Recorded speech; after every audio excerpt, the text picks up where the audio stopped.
аткарыш керек. Ошо энергия абада болгондуктан эмоцияда жүргөн адамдар жанагы шишик, писик, жара болуп кетип атканы ушул. Ошондуктан буга эмне жолдоо болот дегенде пендечилик түшүнүк жолдоо болот. Эски артка тарткан эволюциялык диндер жолдоо болот. Техника жолдоо болот.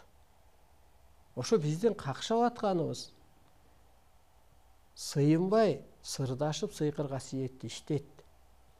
Телоң энергияга айлансын. Энергия эмне? Арбай, периште, кут, ай. Ошого айланыш керек. Ошондо мына барып тамак жоюлат. Асаят. Жок катары болуп калат. Барып адам өлбөй калат. Барып адам пендечиликтен чыгып, ааламдык түшүнүккө өтүп, тирүү эле, бирок өлбөй жашап калат.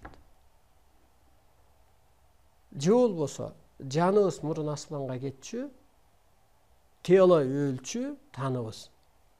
Жаныбыз агарчу. Ааламда.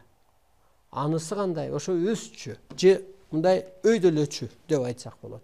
Эми ушул жерге эле мына табык илимди ал, сабагыңды оку, пендечиликтен чык, жаныңдагы өлбөй эле карат, анан таның да карат болуп атат да бүгүнкү күндө. Бул кызматын ар бир адам аткарыш керек. Болбосо тело күйүп кетет. Жарылат. Өз кызматы мисалга эки бөйрөк ууланып атат бүгүнкү күндө. Боорлор ууланып атат. Эң чоң оорулардан писих болуп калып атат. Рак болуп калып атат.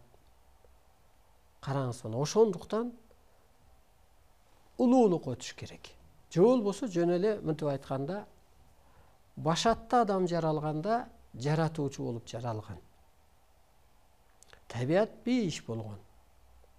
Адам ошол эки көзүгө алдырып майдаланып артка кеткен кезде анан кырсыккан жерге дин бергилген.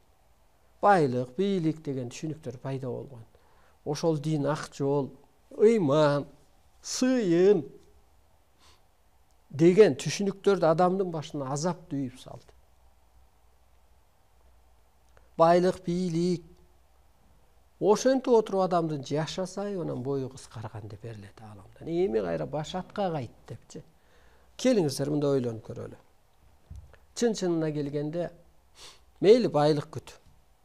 Эч пайдасы жок. Ал ден соолугуңду жеди, өзүңдү карытты, көрүнгөн менен жамандаштың. Мейли бийликке бар. Мына эч окшобойт азыркы күндө. Мейли 4 аял ал.